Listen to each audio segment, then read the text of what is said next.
Oi pessoal, tudo bem? Chegou o grande momento, vamos falar sobre o Boxplot. E esse é o gráfico queridinho dos estatísticos, isso porque ele traz muita informação. Vamos ver?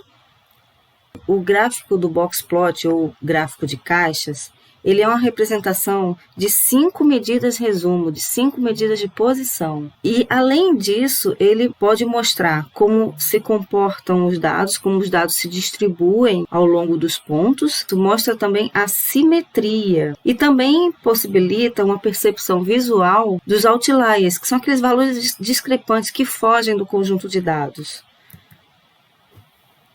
E vamos ver como é que funciona, como é que se constrói um Boxplot. Vocês observem que o Boxplot ele é dividido em várias partes, né? Primeiro, vocês conseguem visualizar que tem uma caixa, né? E cada um dos pedaços dessa caixa é uma medida resumo. Essa primeira parte, se eu considerar que aqui para baixo são os menores valores da variável e aqui em cima são os maiores valores, essa primeira parte aqui, o início da caixa é o valor do quartil 1, ou percentil 25. Aqui no meio da caixa, vocês podem encontrar a mediana, ou quartil 2, ou também representado pelo percentil 50. E o final da caixinha é o quartil 3, ou percentil 75. Aqui no início do Boxplot, que a gente chama de cercas, é o limite inferior dos dados e na parte aqui de cima é o limite superior. Só que, atenção, esses limites inferiores e superiores, ele não é simplesmente o menor valor nem o maior valor dos dados. Ele é calculado a partir desta formulinha que aparece aqui do lado. O limite inferior é o Q1 menos 1,25 vezes o intervalo interquartílico. Já vou falar sobre isso. Já essa parte de cima aqui, o limite superior, é dado pelo Q3, que é o quartil 3, mais 1,5 vezes o intervalo interquartílico. E aí, esse ponto aqui é o ponto limite onde eu observo a existência ou não de outlier. Se houver algum valor na minha distribuição de dados acima do valor resultante desta conta, esse valor que está acima é considerado outlier. Mesma coisa ocorre embaixo. Se tiver algum valor abaixo do resultado desta conta aqui, esse valor seria considerado um outlier, ou seja, ele está pequeno demais em relação ao conjunto de dados. Agora, vamos falar o que é intervalo interquartílico. Intervalo interquartílico é simplesmente a diferença entre o quartil 3 e o quartil 1. É a distância da caixa, é a altura da caixa. Ok? Então, simples de encontrar se existe outlier, né? É só calcular o limite superior do gráfico e o limite inferior do gráfico. Pode acontecer destes resultados dos limites serem valores maiores ou menores do que os extremos dos dados. E aí, nesse caso, é porque não existe outlier. Não existe nenhum valor que é grande o suficiente para ser considerado discrepante. Vamos continuar?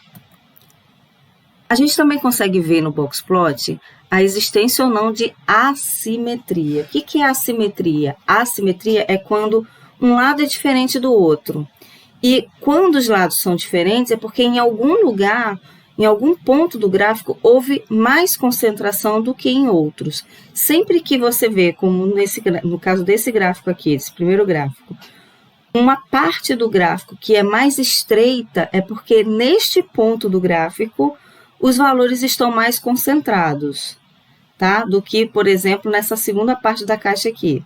Vocês observam que em cada pedaço da caixa, eu tenho a mesma quantidade de valores.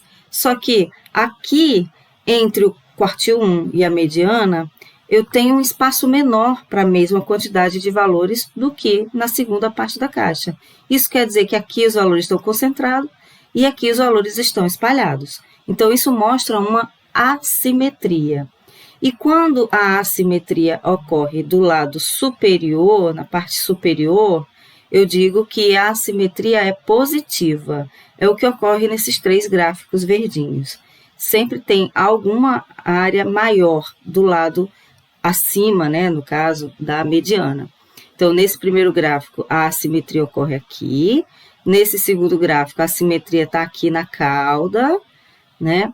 E nesse terceiro gráfico ocorre nos dois, tanto na segunda parte da caixa como na cauda superior. Agora, vamos por outro lado.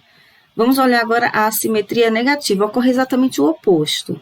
Vocês observam que os valores estão espalhados na parte de baixo da distribuição, abaixo da mediana. Então, vocês observam aqui, tem uma área grande, né, abaixo da mediana, na primeira parte da caixa, mostrando a simetria negativa, porque está nos valores menores da distribuição.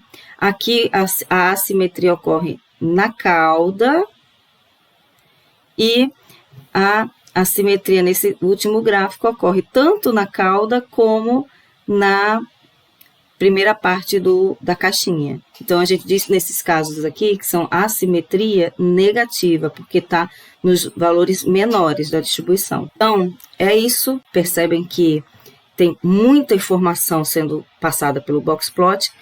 Por enquanto, é muita informação, mas daqui a pouco vocês vão começar a praticar, a fazer esses gráficos no R, e aí as coisas vão ficar, né, os conceitos vão ficar mais claros, ok? Acredita em mim, assista os próximos vídeos e até breve.